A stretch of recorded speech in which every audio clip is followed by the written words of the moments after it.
In this Sunday's Gospel, which comes from the 10th chapter of the Gospel of Mark, the disciples get it spectacularly, one might say dramatically wrong. Jesus has just prophesied for the third time that he is to suffer, die, and rise again, and he is about to enter Jerusalem and begin the final stage of his public ministry.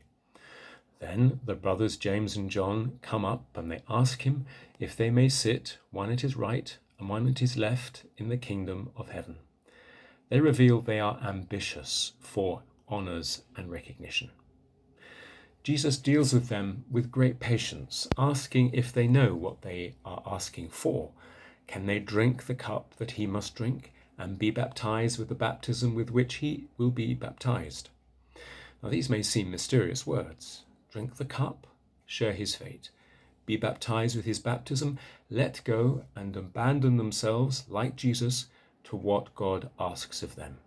And they say they can. The other disciples are then indignant, which shows that they are envious of James and John. It seems they too have their eyes on the top places. All of which leads Jesus to explain that the life of his followers is not to be one of seeking success and honor, or celebrity, as you might say today, like the world around. Rather, they are to follow in his footsteps and give their lives away in the service of others.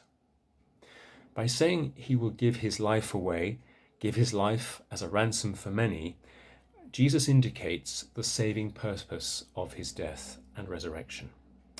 And this is in line with what we shall hear in the first reading from the prophet Isaiah, where he writes this about the suffering servant. By his sufferings shall my servant justify many, taking their faults on himself. And this was an important text which helped the first Christians make sense of the death and resurrection of Jesus. The second reading is from the letter to the Hebrews and will be familiar to many of us from the liturgy of Good Friday.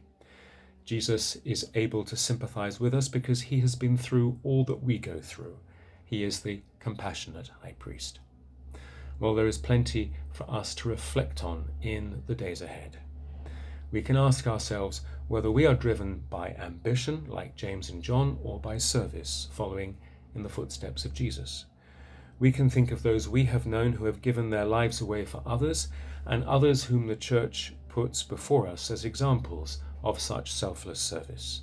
And for me, St. Oscar Romero comes very much to mind. We can think too of the difference it makes knowing we follow Jesus, who knows what we go through because he has been there before. And we can all of us pray that we might become more and more a people of compassion. Thank you.